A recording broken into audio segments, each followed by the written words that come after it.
For the first time this season, Mercedes secured second place, something unbelievable considering Mercedes' performance to date. Mercedes sneaked the podium in Formula 1 season opener, but when it comes to its pure performance, the team is in its worst shape since the hybrid engineer began in 2014. So in today's video, we'll be talking about why Mercedes are the dark horses for victory at Super Smooth Paul Ricard. Stay with us till the end of this video. Let's get started. It's almost halfway through a season that we have been into, and we're sure that few people had already expected Mercedes to acquire a sniff of victory so far, along with achieving the best finish of the third. The world champion team started the 2022 season with a humbling defeat to Ferrari, and was set for a distant 5th and 6th on the road before Red Bull's late implosion. And Mercedes was nowhere near victory contention and was not expecting its fortune to change immediately. Mercedes' history of playing down its testing performance led many to be skeptical. It was really in trouble at the start of Formula 1's new era. But it is. For most of the 2022 Formula 1 season so far, the core reason for Mercedes' lack of performance has been one specific problem: porpoising. A recent crucial breakthrough pointing to the World Championships team finally starting to salvage its misfiring campaign. But it's not as simple as that. One massive hurdle has been overcome, but the Mercedes 2022 car still has other limitations that need to be addressed. Nevertheless, the Silver Arrows, who have been strong throughout the past decade in a prodigious manner, happen to produce a car that has all the new regulations implemented to it to have some fundamental flaws as well. Also, the team has been trying to chase their tails in order to troubleshoot the issue that was arising. Despite everything, the team still managed to finish a race weekend, assisted by the incredible performance of the car on the podium more often than not so far.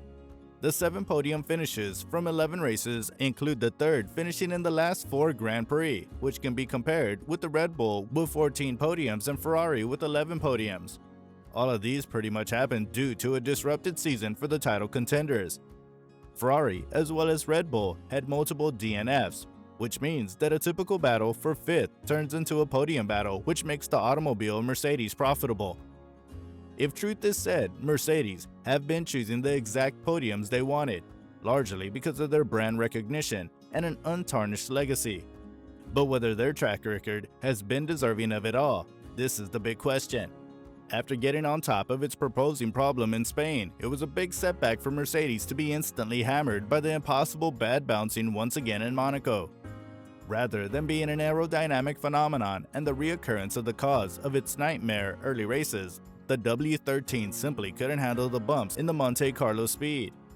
The low speed put an emphasis on several key areas: the right quality and aerodynamic load and mechanical grip. Additionally, this brings another incident to light. In 2022, Lando Norris was the only person to secure a podium outdoors among the top 6 in Imola, which was Mercedes' most lackluster race of the season. Jolly and Palmer's analysis: elbows out in Austria. Finally, this year, the rostrum spots have been much more at reach. Norris has secured 3 podiums this year, all of these in the first 11 Grand Prix. Pierre Gasly and Sebastian Vettel secured 1 win each, and Sebastian Ocon secured a victory at Budapest. In all of these, the distinction, however, has been Mercedes' gamble for the better half of the race, which eventually placed them in between the lead and mid-racers. Although there are indicators now, they are getting on prime. They're emerging in the direction of being not only real frontrunners as soon as extra. The workforce in Barcelona claimed that none had a greater understanding of the automotive industry than themselves, as Grand Prix was quickly led by George Russell, whereas a pacey fightback was produced by Lewis Hamilton from a puncture of lap 1. After Mercedes performed so well on the high-speed section of the Barcelona track, Monaco was an excellent test of other car characteristics, and the W13 failed. At the start of the season, the car was bottoming out badly. The team was able to ease that for a degree, but only by raising the rear right height, and that took it to a level where the car was simply not producing enough downforce. The poor ride quality in Mercedes seemed to be a legacy because the car inherited stiffness. Suppose anything, Mercedes porpoising helped because it's more confident than it can run the car slightly softer on the suspension.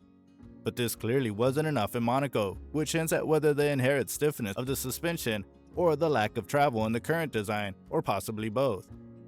The races in Monaco, Montreal, and Baku subsequently made it onerous to discover whether the tempo of the Spanish Grand Prix was a flash within the pan or an indicator of real progress. With that, restricted discernible progress was made by the Mercedes from the place they had been earlier than Catalunya. The image was muddied by the character of these circuits. Although they're inherently bumpy and abrasive, the Avenue circuit focuses only on the weak points of Mercedes' harsh trip. At a traditional race circuit in Silverstone, the workforce got another chance at profiting with Hamilton. After making a number of upgrades, the odds were in their favor, although hampering the likes of Max Verstappen, Sergio Perez, and Charles Leclerc played to their advantage. Everyone anticipated Austria wouldn't maintain consistency, and that's what happened. Hamilton and Russell made a number of driving errors that cost them qualification. Hamilton crashed into the barrier after dropping the rear at turn 7 moments prior to completing his lap, and Russell had a snap at turn 19 and broke the rear wing of his car. This forced them to drive with old specifications, causing him to lag behind. This caused for more careful observation of Hamilton's tempo in the race along with the real tempo of the Mercedes in Austria. On Sunday, we witnessed a match where the odds were relatively in favor of Ferrari, driven by Charles Leclerc. The 7-time champ's performance simply dominated the other racers, who lagged off in the midsection. The French Grand Prix is definitely one of the smoother race circuits, made up of predominantly medium and high-speed corners. Mercedes' performance at this location has been effective so far, and this could very well be a guarantee of victory this year as well. Another issue that could be taken care of is their qualifying type. This year we've witnessed 3 events, and the probability of winning depends solely on the tempo. However, on all 3, Hamilton has been on restoration drives fairly from the start.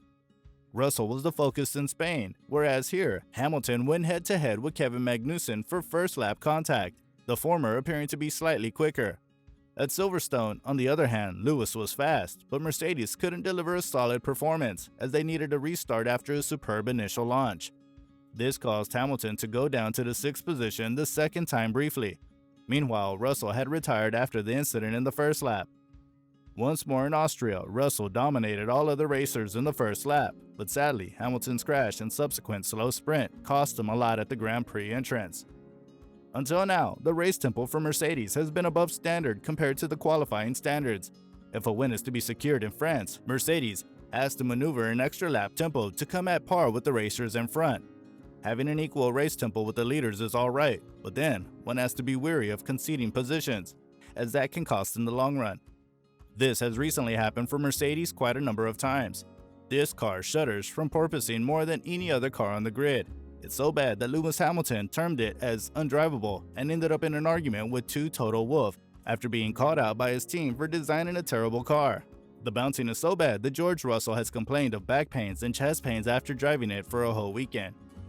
Whether that stays the same if Mercedes continues to improve its previous cars is still an important question, and we still need to discover this answer, but Mercedes will probably take a bit more attention if it was the result of fixing the lingering issues it still has with its 2022 car. We also want to know your opinions about this in the comment section below. That's it, we've come to the end of the video. If you like our video, make sure to give it a thumbs up. Also, share with your F1 enthusiastic family and friends. Don't forget to hit the bell icon for more updates on sports. Thanks for watching.